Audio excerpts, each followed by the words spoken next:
Following video is brought to you by the Boston Sports Entertainment Network. Please consider liking and subscribing for more Boston sports content.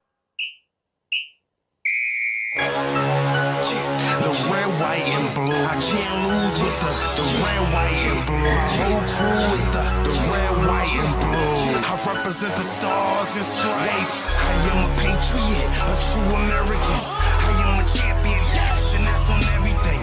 I will protect my home. I will defend, fighting tooth and nail to the bitter end. I don't play to lose, nah, I play to win. Rain, sleet, or snow in the wingland. What? Let me say it again. I play to win. What it is tradition. I'm in the game, playing like Brady. 10 soldiers deep in the field, no Navy.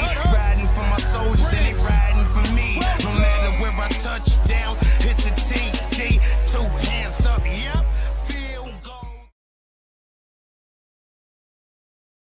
Good evening, everybody. Welcome back to another episode of Pats Nation Nightly. My name is Zach Ventola, joined as always by Ben Belfort Peltzman, and we got a little bit of a post-game reaction show because that was definitely an interesting one. Patriots fall to 3-10 following a 24-25 loss to the Indianapolis Colts, while also officially being eliminated from playoff contention. But Ben, I mean, start it out. What do you got? What do you have on your mind? Yeah, that's just really inexcusable in my opinion. There was a ton of bad stuff that happened in that game. A lot of good stuff too, but again, a lot of bad stuff. The Patriots were 1-6 in the red zone, just field goal after field goal. You had Joey Sly missing a chip shot, 25-yard field goal. You have an interception that bounced off a veteran's hands. Hunter Henry went the other way. And then the Colts went on a 90-yard, 11-play drive. They converted 3 fourth downs. They went for 2. You couldn't stop them the whole game. And that's really what it boils down to is, again, disciplined football. And the Patriots have not been disciplined at all this entire season. Today, the holding penalties, an issue. At least they didn't have a false start in the first 10 minutes of the game, but they had every person on the line besides Ben Brown had a holding penalty. You can't win football like that. You have the defense who just could not contain Anthony Richardson's run game. They were overshooting their gaps. They were, not containing Richardson in the pocket. They were overrunning him. There was no pass rush discipline whatsoever. And Richardson was just like, the run game is what hurt them. He's not a great pocket passer. Hasn't been all year. And today he barely eclipsed 100 yards. He is not a pocket passer. And the run game has really hurt the Patriots. They're 22nd in the league in stopping the run. They're 18th in the league in stopping the pass. DeMarcus Covington has turned a once top 10 coveted defense into a defense that's maybe not even top 25 right now. They're probably not after today's performance. You let Jonathan Taylor and Anthony Richardson just score 25 points on you. I mean, they couldn't convert anything at all after Christian Gonzalez's interception. They had a 30-second drive after that ended in a 3-and-out. You couldn't convert anything on the other turnover. Anything. So I'm appalled. I don't really know what else to say. This is as bad as you can't call this a good loss because every single loss is bad. And this is a game that you should have won and you didn't. Yeah, and looking at the stats, when you talk about that defense, look at the Colts offense, other than touchdowns, you wouldn't really expect this to have been a game that the Colts could have won. Anthony Richardson, 50% completion percentage, excuse me, just over 100 passing yards and 2 interceptions. But on the ground, he had 50 rushing yards. Jonathan Taylor eclipsed 100 rushing yards.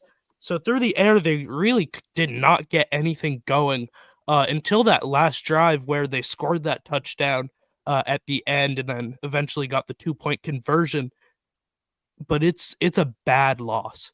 I mean, when you let up a touchdown with 10 seconds left and the other offense feels comfortable to go for a 2-point conversion and they get it, that is a bad loss. And say what you want about the holding penalties or about the decision to kick the field goal at the end instead of going for a Hail Mary. This defense is what was supposed to keep this team in games, and they have not done so. You can't let up 25 points to the Anthony Richardson-led Colts. You can't start the game off that cold, where even though they got that pick, it really looked like the Colts could score however they wanted and whenever they wanted. This defense needs to step up. Even if the offense is stalling, I get it. The offense has its issues too, but that was expected. The offense doesn't have much talent. The offensive line, we all knew was going to be a very poor group, but this defense really needs to step it up because it is astonishing how disappointing it has been this year. The Patriots offense today had over 400 yards. Yeah. 400 yards. They had almost a fourth of that. Just think about that. The Patriots had 89 yards of penalties. They had 400 yards of offense. The offense has to get an extra 30 to 40 yards each drive. They had 9 drives today. They had 9 offensive drives, right? They had 89 yards of penalties. They had 7 penalties. That's almost a penalty a drive. That's just inexcusable on the offensive side of the football. Then you have the DPI on Alex Austin, who actually played pretty well today. He had a few pass breakups, and the pass interference call was iffy at best. But the holding calls, the illegal motions, the just not lining up right, the misalignments. The Patriots defense is also just getting out-schemed. I said it within the first 10 minutes of the game. They are just getting out-schemed. It's almost like they don't expect what's coming from the other offense, which I know it's not true because they put in hours and hours of prep each week and hours of preparation, scouting, and all of that. I'm not putting that down. But at the same time, something has to change because at one point, they were just running – the Colts were just lining up, running the same play over and over again. And the first touchdown they scored – to Jonathan Taylor, that was awful. And we're talking about 3 people wide open on that exact same side too. Jonathan Taylor. It wasn't just Jonathan Taylor. You had Alec Pierce right next to him, who was wide open. He could have like went backwards into the end zone, both of them, and they would have been open. And that's just the type of thing that it's either watching them play again. I think it was either on Tavai or Duggar. One of them missed the assignment because you cannot. That's just like peewee stuff right there. Like it was just honestly today was just like mind blowing. Yeah, and I want to go back to those penalties because as you mentioned, they are happening with disgustingly high frequency, right? Like you said, almost a penalty per drive on average. Genuinely, that is horrible. But it's not just that. It's not just the high frequency. Going back, looking back at it, back-to-back holds in the red zone to go from, I believe it was 2nd down and 2 to 2nd down and 22. In the push them out of the red zone, but again, from what should have led to an easy touchdown from the 2-yard line, they get called for 2 holds. 2nd down 22, you have no chance at that point, or at least a very low chance. Then you got the illegal shift, and I believe that was the drive where Antonio Gibson still got the touchdown. It was on Pop Douglas, yeah. Yeah, but you know what? Real quick before you go, you know why? Because he wasn't set before he wasn't set before he went in motion. Like it takes a high schooler to know that you can't get set on that type of motion. Like sorry, continue. Yeah. So again, I know the Patriots still ended up scoring on that drive because of Antonio Gibson's run, which was, by the way, an incredible play by him. But that penalty could have easily wiped out another 7 points. Because that play was a touchdown to Kendrick Bourne, gets called back, gets knocked back, I believe it was 10 yards, and then, again, the Patriots do punch it in, but made it much harder than they had to.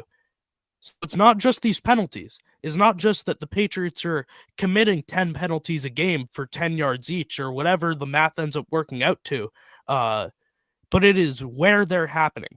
You can't be committing penalties, holding penalties, multiple times per game in the red zone. That's not going to win you football games. We talk about the Patriots' red zone struggles every week, but it's not just because they can't move the ball once they're in there. It's because they go backwards. It's because the offensive line has multiple false starts or multiple holds, and they just go backwards. They go, again, like they did today, from the 2-yard line to the 22-yard line. You're not going to win football games like that. And to give credit where it's due, I think Alex Van Pelt has done, honestly, a very, very good job calling plays in these last few weeks. Starting off, I thought that he was not looking so great with that Jacoby Brissett offense, and then maybe the first week or two of Drake May as the starter. Since then, I think that his play calling has been maybe not great, but very good.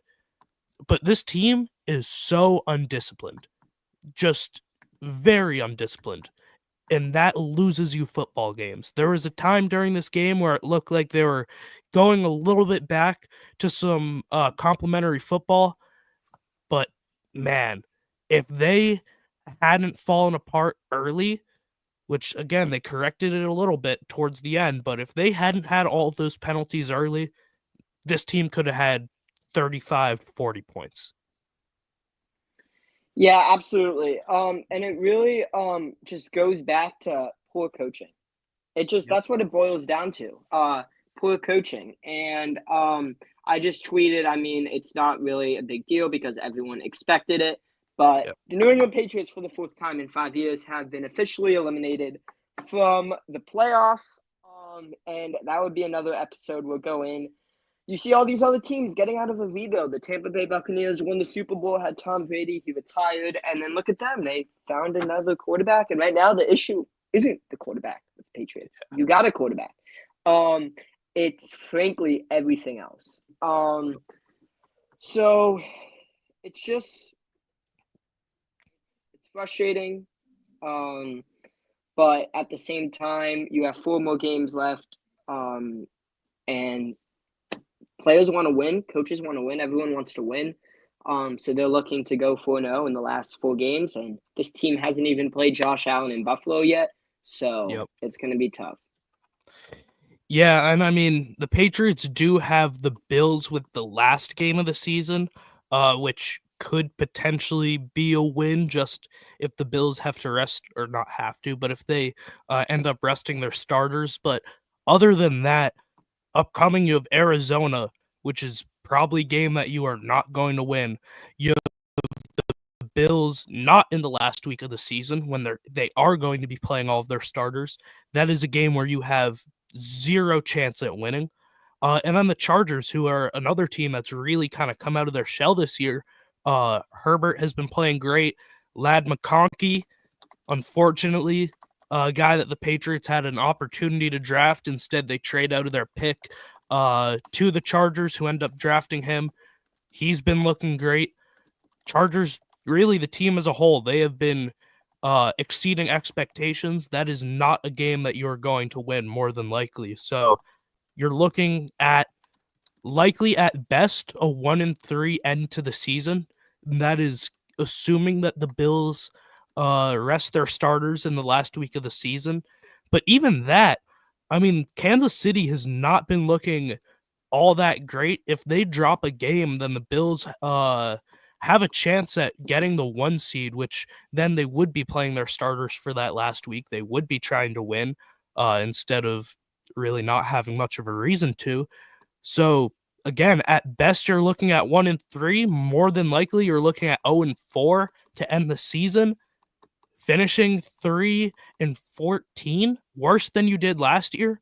Again, inexcusable. You have a quarterback now. The receivers have, in my opinion, been stepping up. Not that they've been anything incredible, but Kayshon Boutte looked good today. Kendrick Bourne looked good today.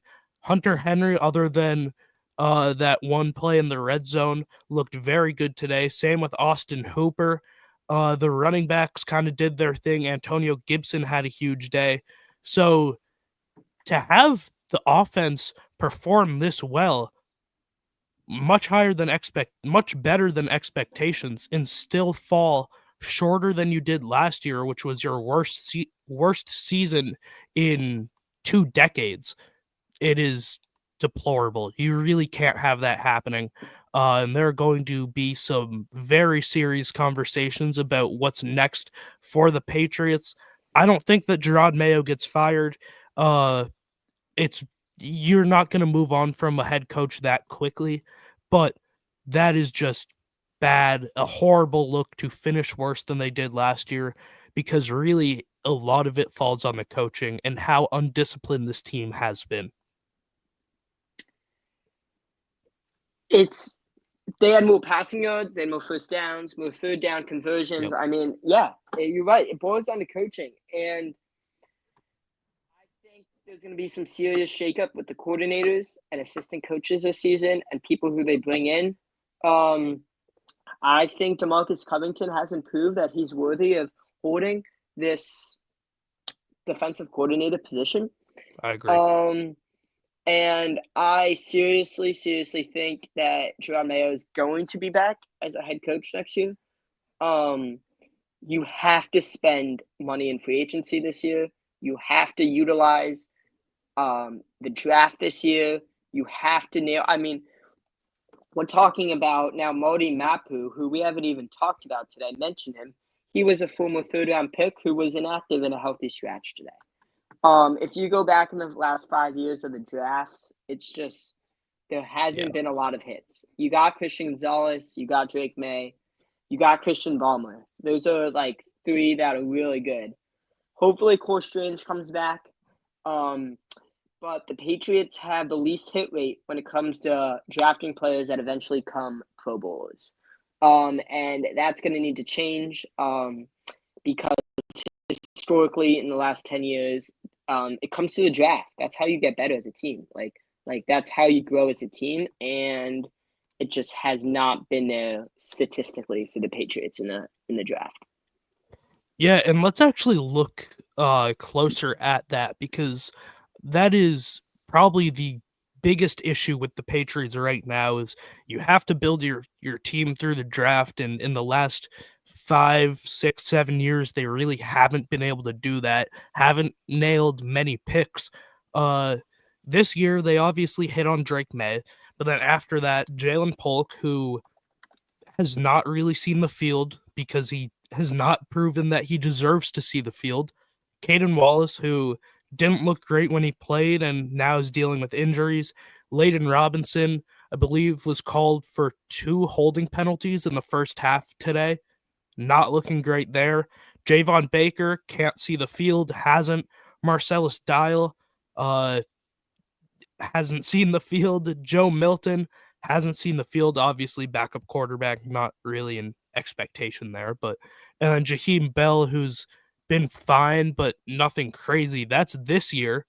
And Jaheim Bell hasn't played much, but when he does play, he's looked decent enough. Last year's really the only draft class that I would say that they hit on. They started off Christian Gonzalez, obviously, star. Keon White, star. Marte Mapu, who was a healthy scratch today. I think that he's a good football player. Don't really understand him being a healthy scratch, but again, it is what it is. He was picked in the 3rd round last year. Jake Andrews after that, who hasn't really seen the field much. Chatter Island, obviously we know he's out of the door. City So, benched. Antonio Mafi, cut. Kayshawn Booty, that was a pretty good pick. Bryce Behringer, good pick. Demario Douglas, good pick. And then Amir Speed and Isaiah Bolden. That's 2023. Then before that, in the 2022, 2021, it gets bad. I have to pull up the actual names, but Ben, can you just go in a little bit more on what made these classes so poor and how the Patriots can kind of fix it for these upcoming years? Yeah, it's a good question, and it's like really not a simple answer. And it really comes down to just simply not either doing your work beforehand to the best of your ability. They're obviously doing work, but they're not scouting these guys as they should. There's something wrong in the scouting system, or they just have trouble developing these players in practice.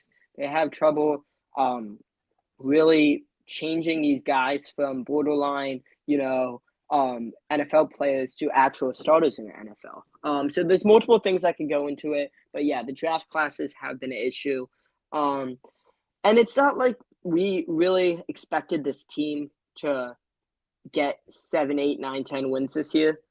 It wasn't that, but this team has the potential, and when you see the talent there and the things that are missing are the mental stuff, like the penalties, the drop catches, and whatever, that sort of stuff, like the mental things that are easy, it just frustrates you because again, this team is capable. They are capable of winning, and they have the talent on the field to beat these teams. I mean, I think they're in every single game besides that game in San Francisco. Honestly, I know that game last week in Miami was a bit of a blowout, but I think they were really in every single game besides San Francisco, and that's not Jets, really. the first Jets game as well. They had no chance in. Yeah, they got yeah. killed in that game. But yeah. No, I agree though. forget, Other yeah. than that, Okay, so that's a good point. The Thursday night football game was horrendous.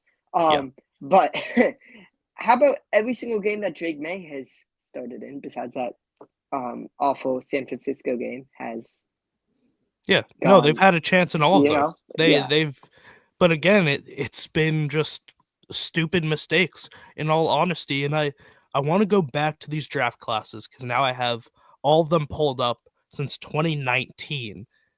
It is like honestly hilariously bad because again, this is how teams get built. They get built through the draft. Teams as a whole aren't built through free agency. They're not built through trade. Maybe you get a couple of key pieces, but 90% of your team is going to be through the draft. Well, let's look at the rest of these Patriots draft classes from 2022 to 2019. 2022, Cole Strange hasn't looked that good. Tyquan Thornton cut. Marcus Jones, pretty good pick in the 3rd round, but then Jack Jones cut. Pierce Strong traded. Bailey Zappi cut.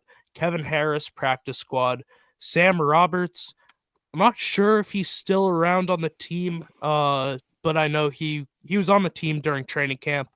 He's either a practice squatter or cut. Chasen Hines, Andrew Stuber, not on the team. 2021, Mac Jones traded for a bag of chips. Christian Barmore, star. Ronnie Perkins, gone. Ramondre Stevenson, good football player. And then Cam McGrone, Josh Bledsoe, Will Sherman, Trey Nixon. You got nothing really there. 2020, Kyle Duggar, Josh Uche, Anthony Jennings. Sure, good picks. But then a string from rounds 3 to 5 of Devin Asiasi, Dalton Keene, Justin Rohrwasser. Horrible picks. Then you get Mike Onwenu, great pick in the 6th round, and you ended off with just a whole bunch of nothing. Justin Heron, Cash Maluia, and Dustin Woodard, who, if my memory serves correct, retired before training camp of his rookie year. So that was a great pick.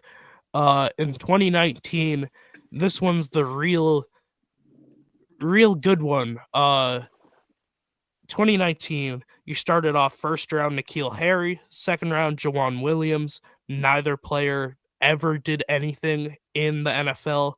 3rd round Chase Winovich, decent player for a couple of years, but nothing really worth noting. Same with Damian Harris. Then Yodny Kajust, Jalte Fraudholt, Jarrett Stidham, Byron Cowart, Jake Bailey, Ken Webster. You're not building a team. You aren't. The last 5-6 years, you have not built anything in the draft. You've gotten a few stars, sure, and that's great. You got Drake May, you got Christian Gonzalez, you got Christian Barmore, and you got Keon White. Great. And Mike Onwenu. But other than that, it is almost entirely players who they've moved on from. And that's not going to win you football games. If you get 5 superstars in the draft and everybody else you're moving on from after 2 years, you're not going to be a good football team. It's as simple as that. They need to fix that, and that is going to be the biggest key this year for the 2025 draft. It's not nailing that first round pick necessarily. It's nailing the second round pick, the 2 third-round picks, and the fourth round pick. Those are what you need to get truly to fully build out this team, because it's not a team right now. It's a few good players and the rest are nobodies. Simple as that. Yeah. That pretty much sums it up, really. I mean, it's a great point, and it really boils down to the draft and what you do in the offseason. And Elliot Wolf just also hasn't been executing. And I don't think he gets enough slack, because I think he's done a really poor job of coming and taking this Patriots team and making it a 3-win team right now. So I don't really know where the Patriots go from here, other than just wait till March, really. Yep. I mean, they're gonna keep practicing, they're gonna keep trying to win these games, but really this offseason has to be one of the best off seasons they have in franchise history, in order for this team to be competing with the AFC East. And it also stinks because the AFC East is on a down year right now. It's I mean, awful this obviously, year. yeah, obviously the Bills can clinch tonight. I mean, like, it's really stunning that the Dolphins and Jets are just playing like this. And again, like, it's kind of mind blowing to me how not even just about the AFC East, but how the Patriots really found themselves in this position after 5 years of rebuild. Yeah. And I do want to shift focus a little bit because we have some questions in the chat. One on Instagram, from Dario, asking if we end up with the top 3 pick, which I believe right now the Patriots own the 4th overall pick. So I'm going to expand that. I'll say if the Patriots end with the 4th pick, would you rather draft Tate McMillan or Travis Hunter, or would you rather trade down and pick offensive line? For me, the answer is pretty simple. I'd rather trade down. However, I did see this idea floated out by Taylor Kyles today of, if you go out in free agency and you nail it, you get T. Higgins, you build up an O-line, you still have that second round draft pick and 2 third-round draft picks, so you still have assets there. He said that he would love if the Patriots went out and with their top pick took Abdul Carter from Penn State, who is a disgusting player. He is incredible. Had himself a game last night. I don't hate that idea either, because the D-line needs help. They haven't really been able to get pressure on the quarterback, and although I would probably prefer picking offensive line, if they're able to build that up enough through free agency with the hundreds of millions of dollars that they have, I would not hate the idea of getting an edge rusher or defensive lineman with that top pick. And that, Ben, what do you think? I don't really want to get into the draft before the season, just because, I mean, I would just be talking to talk. I haven't done my research on a lot of these guys. I know who they are, but I really don't know how they will fit into the scheme yet. Those are some great points, and I'm excited to, like, the draft. I love the draft. I really do.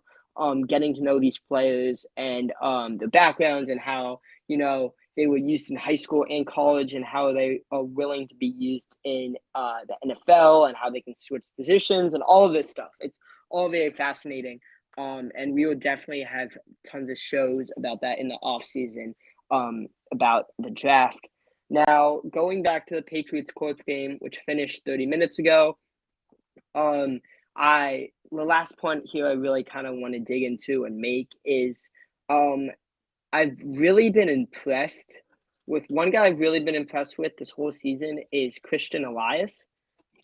Someone who, the backup for the Patriots, who really has really added a lot of value to the Patriots defense. Someone who started on the practice squad, and he's just really been shining. So before we get to, I know we have a few questions. Before we get to the questions, Zach, you one player who you've been kind of impressed with today over the season. Make it as you will. I mean, I think you took Christian Ellis, so I can't say that. I don't know if Christian Gonzalez is too. It's all the Christians. I mean, I don't know if Christian Gonzalez is too obvious, but obviously need to give him his recognition for his game today. Had that interception, but honestly, I think that his interception was maybe the second best play he had that day. Because on that Christian Ellis interception, he had a great heads up play. He saw the ball was tipped up by Jelani Tavai, and instead of going for it or whatever, he shoves down Michael Pittman Jr., who is the only Colts player who was in the area. And then that gave Christian Ellis pretty much free dibs on the ball. So that was a great play by Christian Gonzalez, maybe even more impressive than the interception that he had, because just to have that recognition that, hey, there are no Colts in this area, the ball is tipped, I'm not going to get called for DPI, I can get this guy down, and then one of the 4 Patriots who are around me can get the ball. I thought that was very impressive. So even though it might be a bit obvious, since he is probably by far the Patriots' best player, I do want to give Christian Gonzalez his flowers. I love it. I like it. Good. Gonzo got the interception back-to-back weeks. Now to the questions. Zach, you want to pull it up? Yep. Just to end it off with Ken, what was your guys' reaction to the ending of the game after being up 24-17 to the Colts? And then the Colts obviously having that game-winning drive. We touched on it a bit at the beginning, but let's go back to it. I was not surprised, in all honesty. Maybe I think I was on that 4th down play. Once it got to 4th, I thought that the Patriots really had a chance there. But as the Colts were driving downfield, I didn't have much hope. I kind of knew. I mean, Ben, I texted you. If they go and score this touchdown, I thought that they would go for that 2-point conversion and that they would convert it because the Patriots had not stopped the QB runs all game, and that is exactly what happened on the 2-point try. The touchdown was also a great play by Anthony Richardson and by Alec Pierce, but again, obviously a disappointing way to end it. Ben, I do want to ask, though, what did you think about that end-of-game offensive execution? What did I think about the end-game offensive execution? I feel like at the end of the first half, that was a time to get points on the board. I feel like at the end of the second half, I liked going for the field goal there. I did. I enjoyed going for the. I didn't enjoy it. I enjoyed watching them go for the field goal right there. I feel like that if the Patriots, I mean, it just stinks. I think it was genuinely at the end of the first half. It was not. I don't think that was good execution at all. End of the second half, I think it really was. I think that 10-yard throw to Hunter Henry and then that another 6 or 7 yard pickup put the Patriots in field position to kick the field goal. Joey Sly has connected on a 68-yarder in warm-ups before. Obviously, he missed a 25-yarder, but there was not a lot of weather conditions going on. It really just stinks because he was a yard or two short. I mean, that's a 66-yard field goal. That's it. 60. Yeah. It was a good hold, good snap. Everything lined up perfectly. And again, we really wouldn't be having this type of show if he made that field goal. So it just goes to show you, I mean, really, football is just a game of inches, game of yards. What did Carlos say? Oh, okay. Anyway, thank you guys for listening. We will definitely be live again this week. Most likely tomorrow to start off. The Patriots are on the bye week. So it's a time for finally I don't have to wake up and watch this team. Exactly. Get some answers to your questions. So there'll be 2 weeks. We'll definitely have some shows here in the next 2 weeks, and then they come out of the bye week, and they have a pretty hard end of schedule. As we said, they have 4 games left. You started off with Arizona, then you go Buffalo, LA, Buffalo. So definitely a hard way to end the season. But thank you guys for watching, and we'll see you later in the week. Be sure to tune in tomorrow. Drop your questions in the chat when we are live tomorrow, because it'll likely be a pretty large Q&A type episode. Until then, we'll see you guys next time. Have a great night, everyone.